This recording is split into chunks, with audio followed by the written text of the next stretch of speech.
वंदे मातरम। मैं विजय ठाकरे आपका स्वागत करता हूं स्टेप अप एकेडमी। आज हम लोग बात करने वाले हैं क्लास 12th का जो इकोनॉमिक्स का एग्जाम होने वाला है 17 मार्च को, उसके लिए हम लोग प्रिपरेशन करवाने वाले हैं। किस चीज की भैया? तो हम लोग करवाने वाले हैं क्या? MCQ, multiple choice question. तो स्टेप अप एकेडमी लेके आया है आपके लिए बहुत ही शानदार और जानदार मौका जिससे आप 80 आउट ऑफ 80 ला सकते हैं। इसके लिए हम लोग करेंगे क्या? तो आज हम लोग बात करेंगे मैक्रो इकोनॉमिक्स के चैप्टर नंबर 4। और पैटर्न क्या रहेगा सर जी हमारे पढ़ने का?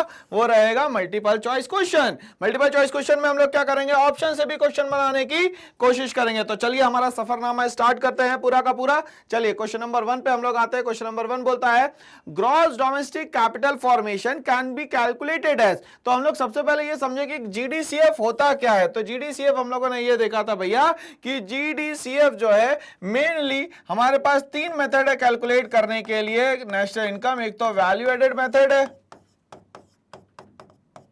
दूसरा इनकम मेथड है, और तीसरा जो है वो सर जी एक्सपेंडिचर मेथड है। अब एक्सपेंडिचर मेथड में हम लोग बात करें तो हम लोग फॉर्मूला लिखते हैं sir ji GDPMP is equals to PFC GFC GDCF. अब ये देखिए आ गया भैया जीडीसीएफ। जीडीसीएफ के साथ हम लोगों ने पढ़ा था एनडीसीएफ, और पढ़ा था एनडीएफसीएफ, और पढ़ा था GDFCF plus export minus import. Okay चलिए, तो ये हमें फॉर्मूला तो आता है भाई दोस्तों। अब यहां जीडीसीएफ कैलकुलेट करने की बात करें तो जीडीसीएफ हम लोग कैलकुलेट करेंगे कैसे? Gross fixed capital formation plus inventory investment. अब इन्वेंट्री का मतलब यहां पे आप स्टॉक बोल सकते हो भैया। Gross business fixed investment plus gross residential construction investment plus gross public investment plus inventory investment, ये भी तरीका सही है। Net capital formation plus consumption of fix capital, बिल्कुल तरीका सही है। और बोलता है ऑल ऑफ दीज, तो आंसर क्या होना चाहिए सर जी? ऑल ऑफ दीज, क्योंकि इन सारे तरीके से आप क्या कर सकते हो? जीडीसीएफ का कैलकुलेशन कर सकते हो। चलिए क्वेश्चन नंबर 2 पे हम लोग आते हैं। बोलता है broker commission on sale and purchase of second hand goods is included in the national income। आपको पता है सेकंड हैंड गुड्स तो कभी भी नहीं लिए जाते हैं किसके कैलकुलेशन में? नेशनल इनकम के कैलकुलेशन में। तो बोलता है it is a part of compensation of employees. नहीं sir ji, compensation of employees का पार्ट क्या होता है?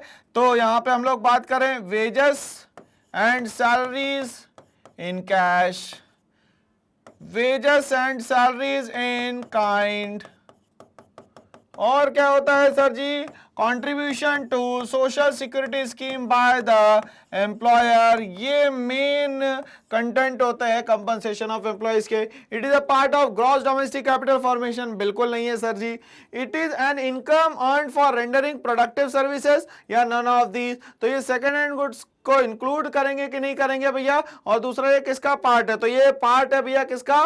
तो पार्ट है भैया रेंडरिंग प्रोडक्टिव सर्विसेज का। बट सेकंड हैंड गुड्स में जब ब्रोकरेज लेगा वो, तो उसको दोबारा बेचेगा तो उसके पास उससे पैसा आएगा। तो उसके पास जो पैसा आया उसको बेचने से, वो तो पहली बार आया, इसीलिए हम लोग यहाँ पे क्या मानेंगे इसको? रेंडरिंग प्रोडक्टिव सर्विसेज में इसको एंटरटेन करेंगे। तो आंसर क्या होगा सर जी हमारा? Answer number C. Question number 3 पे आते हैं। National income can be calculated by 3 method, बिल्कुल सही बात है। तीनों मेथड कौन से? Value added method, income method और expenditure method. By which method we get the maximum value of national income? भैया तीनों मेथड से नेशनल इनकम की वैल्यू हमेशा बराबर आएगी, इक्वल आएगी, ये बात हमें याद रखनी है। तो आंसर क्या होगा सर जी? All the 3 methods gives same value of the national income. क्या होगी भैया? तीनों की वैल्यू जो है हमेशा सेम आएगी एग्जाम में, ये बात हमें याद रखनी है दोस्तों। चलिए आगे हम लोग बढ़ेंगे इसी के साथ। क्वेश्चन नंबर 4 पे हम लोग आते हैं। क्वेश्चन नंबर 4 क्या बोलता है यहाँ पे? बोलता है Piyush mother is a teacher, she also teachers Piyush. How would you treat this while calculating national income and domestic income? National income और डोमेस्टिक इनकम निकालते समय आपको क्या सोचना पड़ेगा? बोलता है it will be included in the national income but not in the domestic income.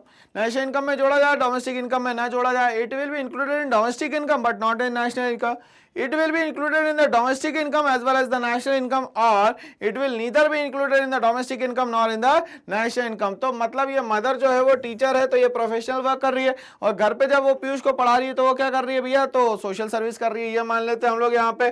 तो यहाँ पे ये बोला जा रहा है कि जो मदर है उसके हिसाब से ये it will neither included in the domestic income nor in the national income, दोनों में ही इसको कैलकुलेट यहाँ पे नहीं किया जाएगा। तो आंसर क्या होना चाहिए सर जी यहाँ पे, तो आंसर होना चाहिए आंसर नंबर डी। चलिए आगे बढ़ते हैं हम लोग। विच of the following will be included in the national income, कौन सी चीज है जो नेशनल इनकम के कैलकुलेशन में हम लोग को इंक्लूड करनी है। Sale of bond by company, transport expenses by a firm, interest on loan paid by the household to bank, या नन ऑफ दीज। तो भैया इसमें बोल रहा है कि क्या इंक्लूडेड होना चाहिए, तो ये सारी चीजें, किसी भी चीज में प्रोडक्टिव वर्क नहीं दिख रहा है, इसीलिए किसी भी चीज में कैलकुलेट नहीं होगी, इसलिए हम लोग क्या लेंगे भैया, नन ऑफ दीज। क्या लेंगे दादा, नन ऑफ दीज। चलिए ये समझ में आ रहा है ना आप लोगों को आंसर्स क्यों आ रहे हैं ऐसे। चलिए नेक्स्ट क्वेश्चन नंबर 6 पे हम लोग आते हैं। क्वेश्चन नंबर 6 क्या बोलता है, नेशनल इनकम इंक्लूड्स, तो ट्रांसफर इनकम, फैक्टर इनकम, ये दोनों को तो हम लोग एक साथ नहीं ले सकते, ये टाइप्स ऑफ इनकम है। ट्रांसफर इनकम वो जो बिना मेहनत के मिल जाए, जैसे स्कॉलरशिप, या तो हम लोग बोल सकते हैं भैया ओल्ड एज को क्या मिलेगी दादा, पेंशन मिलेगी, ठीक बात है। बट यहाँ पे फैक्टर इनकम का मतलब क्या होता है, मेहनत की जो कमाई होती है उसको फैक्टर इनकम कहा जाता है। नेशनल इनकम में हमेशा मेहनत की कमाई जोड़ी जाती है। चलिए आगे बढ़ते हैं हम लोग। A growing country is one with, a growing country मतलब एक ग्रोइंग कंट्री वो हो सकती है जो rising GNP at constant price, या constant GNP at constant price, rising GNP at current prices, या नन ऑफ दीज। तो हमेशा GNP at rises, rising GNP at constant prices जो होगा ये हमेशा एक ग्रोइंग कंट्री की निशानी होगी, ऐसा माना जाएगा। तो आंसर क्या होना चाहिए sir ji, rising GNP at the constant price, मतलब gross national product at constant price is the indication of the, क्या होना चाहिए, indication of the rising economy या country. Normal resident of India working in an American company in England adds to, किसमें हम लोग इसको यहाँ पे ऐड करेंगे, बोलता है domestic product of India, domestic product of England, national product of England, या नन ऑफ दिस। ठीक है, अब बोलता क्या है, normal resident of India working in American company in England. अब देखिए भैया नॉर्मल रेसिडेंट है और अमेरिका कंपनी है, अमेरिका की कंपनी है, और कहां पे भैया, इंग्लैंड में काम कर रहा है। तो ये कहां आ जाएगा भैया, प्रोडक्ट ऑफ इंग्लैंड में आ जाएगा। क्यों, क्योंकि भैया वो है कहां पे, तो इंग्लैंड में। तो कहां ऐड होगा ये, हमेशा domestic product of the England में ऐड होगा। चलिए आगे बढ़ कर रहे हैं हम लोग। Change in stock is the negative when, change in stock negative हो सकता है। हमें चेंज इन स्टॉक पता है क्या होता है, closing stock minus opening stock. क्या होगा, closing minus opening is known as change in stock. चलिए तो चेंज इन स्टॉक किसमें लेना है भैया आपको, 9th में। तो ये बोलता है क्लोजिंग स्टॉक जब ज्यादा हो ओपनिंग स्टॉक कम हो, मगर यहाँ पे बोल रहा है भैया नेगेटिव, मगर ये नहीं होगा। क्लोजिंग स्टॉक कम हो ओपनिंग स्टॉक ज्यादा हो, ये हो सकता है भाई। ये बोल रहा है क्लोजिंग स्टॉक 0 ओपनिंग स्टॉक 0, ये तो हो ही नहीं सकता। तो यहाँ पे आंसर क्या होगा, closing stock is less than opening stock. चलिए तो इसके साथ आंसर देखते हैं हम लोग, क्या है भैया, आंसर दिया हुआ है 9th का आंसर क्या था, बी। चलिए आगे बढ़ते हैं, क्वेश्चन नंबर 10 पे हम लोग आते हैं। क्वेश्चन नंबर 10 क्या बोलता है, the net value added at factor cost of a producing unit is equals to, किसके बराबर होगा, sum of factor payment, sum of intermediate consumption, sum of final consumption, sum of intermediate and the final consumption. तो ये बोला net value added पूछा है, तो sum of all the factors is known as net value added at factor cost. ठीक है, तो answer क्या होगा सर जी इसका, sum of all the factor payment. चलिए आगे बढ़ते हैं। Sum of net value added at factor cost of all the producing units of an economy gives, क्या देगा हमें, क्या निकाल के देगा यहाँ पे। ओके, तो हम लोग समझते हैं, ये बोलता है gross domestic product eight market price, net domestic product eight market price, net domestic product at factor cost, या यहाँ पे बोल रहा है कि gross domestic product at factor cost. तो इससे क्या मिलेगा भैया हमें, net domestic product at factor cost. तो सम टोटल करेंगे तो ये अपने आप मिल जाएगा हम लोगों को। चलिए तो आंसर क्या है, net domestic product at factor cost. चलिए आगे बढ़ते हैं। Question number 12, measurement of national income at constant price constitute its nominal value, real value, both A and B और नीदर ए एंड बी। तो इसका आंसर क्या होगा सर जी, measurement क्या देता है आपको, हमेशा रियल वैल्यू। क्या देगा यहाँ पे, रियल वैल्यू। तो आंसर क्या होगा सर जी यहाँ पे, real value is the correct answer. आगे बात करते हैं हम लोग question number 13, net factor income from abroad, मतलब बाहर से जो हमारी कंट्री में पैसा आ रहा है। हमें पता है कि इसको हम लोगों ने याद किया था फीफा माइनस फीटा से। फीफा मतलब factor income from abroad minus factor income to abroad से। When national income is calculated by, किससे आप कैलकुलेट करोगे तो आपका net factor income from abroad यहां पे निकल के आ जाएगा। तो क्वेश्चन नंबर 13 में थोड़ा सा घुमा के पूछा है कि भाई NFIA निकालना है तो आप वो तीनों मेथड से निकाल सकते हो। कैसे? वैल्यू एडेड मेथड से भी, इनकम मेथड से भी और एक्सपेंडिचर मेथड से भी। तो आंसर क्या हो जाएगा आपका यहाँ पे? आंसर हो जाएगा आपका D, by all the three methods. चलिए मैं आगे बढ़ता हूं, क्वेश्चन नंबर 14 पे आता हूं। Gross domestic capital formation is equals to, GDCF जो है वो किसके बराबर होता है यहाँ पे? तो GDCF किसके बराबर होता है भैया? हम लोग यहाँ देखें तो ये होता है हमेशा net fixed capital formation plus consumption of fixed capital plus change in stock. ठीक है, तो यहां पे मैं कंजप्शन ऑफ फिक्स्ड कैपिटल को बोल सकता हूं सर जी डेप्रिसिएशन। क्या बोलूंगा? डेप्रिसिएशन। ठीक है, और चेंज इन स्टॉक को मैं सिंबलाइज करूंगा डेल्टा एस से, और नेट फिक्स्ड कैपिटल फॉर्मेशन को मैं इजी लैंग्वेज में लिख सकता हूं NFCF। ठीक है, चलिए तो इन सबका कॉम्बिनेशन जो है वो क्या कहलाता है सर जी? यहाँ पे GDCF कहलाता है। क्या कहलाता है?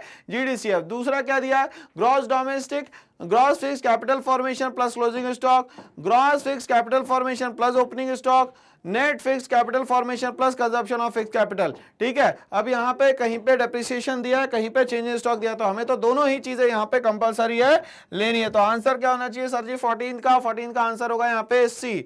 चलिए क्वेश्चन नंबर 15 पे हम लोग आते हैं। क्वेश्चन नंबर 15 क्या बोलता है?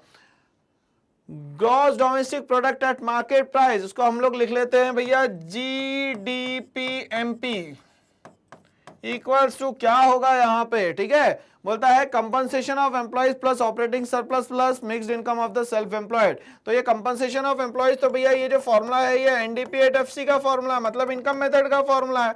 क्या ये सही है? बिल्कुल भी सही नहीं है भाई।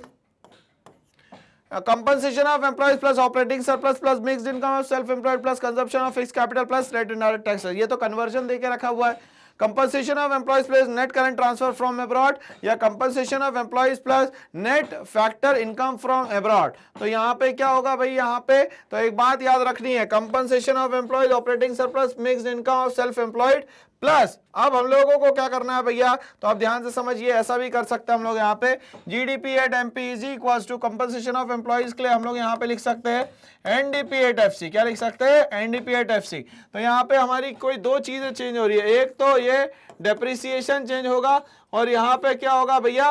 तो ये NIT चेंज होगा। देखिए दो चेंज किसमें है? तो दो चेंज हमें इसमें दिख रहे हैं, नेट इनडायरेक्ट टैक्स और कंजप्शन ऑफ फिक्स्ड कैपिटल। तो ये दोनों ही बिल्कुल क्या है यहाँ पे? सही है। तो इसके हिसाब से आंसर क्या होना चाहिए सर जी? आंसर होना चाहिए 15 का बी। चलिए आगे बढ़ते हैं हम लोग, क्वेश्चन नंबर 16 पे आएंगे। 16 क्या बोलता है? National product at current price is higher than national product at constant price during a period of, किस समय ये होगा? Rising prices, falling prices, constant तो होगा नहीं, बोथ ए एंड बी हो नहीं सकता। तो बचा क्या हमारे पास? सिर्फ और सिर्फ राइजिंग प्राइजेस। क्या होगा भैया? Rising prices. तो 16 का A is the correct answer. आगे बढ़ते हैं हम लोग, 17 पे आते हैं। Which of the following sector comes under the category of tertiary sector? Tertiary sector में कौन सी चीजें आती है? तो प्राइमरी तो हम लोग क्या बोलते हैं भैया? बेसिक इंडस्ट्री जो रॉ मटेरियल देने का काम करता है। सेकेंडरी जहां पे मैन्युफैक्चरिंग होती है, और सर्विस सेक्टर जहां पे सर्विस दी जाती है इंटेंजिबल फॉर्म में, उसको बोला जाता है सर्विस सेक्टर। तो आंसर क्या होना चाहिए सर जी? टर्शरी सेक्टर का एक और सिनोनिम जो है उसको बोलते हैं हम लोग सर्विस सेक्टर। चलिए आगे बढ़ते हैं, question number 18। Which one of the following item is excluded in calculating national income? National income जब कैलकुलेट करेंगे तो क्या आइटम आपको नहीं लेने हैं? Services of a rental TV set, ₹10,000 won in a lottery, imputed value of the owner occupied houses, और salary of a house made. आपको क्या चीज यहाँ पे नहीं लेनी है? एक्सक्लूड करने की बात कर रहा है, तो इम्प्यूटेड वैल्यू जो है यहाँ पे क्या होगी सर जी? एक्सक्लूड होगी। ओके, चलिए तो आंसर क्या हो जाएगा सर जी? यहाँ पे क्या बोला गया? Which one of the following item is excluded in calculating national income. अच्छा ओके, तो ये आपको लॉटरी दिया हुआ है, क्यों? क्योंकि ये स्पेकुलेटिव गेन है, ये नहीं लेना। इंप्यूटेड वैल्यू तो आपको लेनी पड़ेगी, क्यों? क्योंकि अगर ओनर नहीं रह रहा तो भी उसकी कुछ ना कुछ वैल्यू तो यहाँ पे होगी। तो 18 का क्या हो गया आंसर भैया? 18 का आंसर हो गया बी। चलिए अब हम लोग आते हैं, मूव करते हैं क्वेश्चन नंबर 19 पे। क्या बोलता है, वैल्यू एडेड मींस क्या होता है भैया, हमें पता है value of output minus intermediate consumption is the formula of value added method. और मैं इसको यहाँ पे GDP-MP और यहां पे बोल सकता हूं GV8MP, ठीक है ना। चलिए भाई, तो इसका फॉर्मूला क्या हो सकता है भैया, यहां पे पूछा गया है वैल्यू एडेड मींस क्या होता है, तो बताइए भैया वैल्यू एडेड मींस क्या होता है। Output at market price, output less depreciation, output less intermediate cost. बिल्कुल सही बात है, देखिए value of output minus intermediate cost is the correct answer. चलिए तो क्वेश्चन नंबर 19 का आंसर आ गया सी। क्वेश्चन नंबर 20 पे हम लोग आते हैं, it is the last question. बोलता है expenditure method focuses on measurement of net income eight phase of production of goods and services, faces of income distribution या फेसेस ऑफ इनकम डिस्पोजिशन या all of the above. तो ये क्या करता है, जितनी भी इनकम आती है उन सब को कैलकुलेट करके खर्चा करने का हमें टोटल तरीका बताता है। तो आंसर होना चाहिए यहाँ पे सी। चलिए तो इसी के साथ हमारा ये जो मल्टीपल चॉइस क्वेश्चन का सफरनामा है ये खत्म होता है। ऐसे ही और वीडियोस के लिए बने रहिए मेरे साथ। करना है एक छोटा सा काम, इस चैनल को लाइक शेयर और सब्सक्राइब करना है, ये करना आप लोग ना भूले। Thanks for watching all.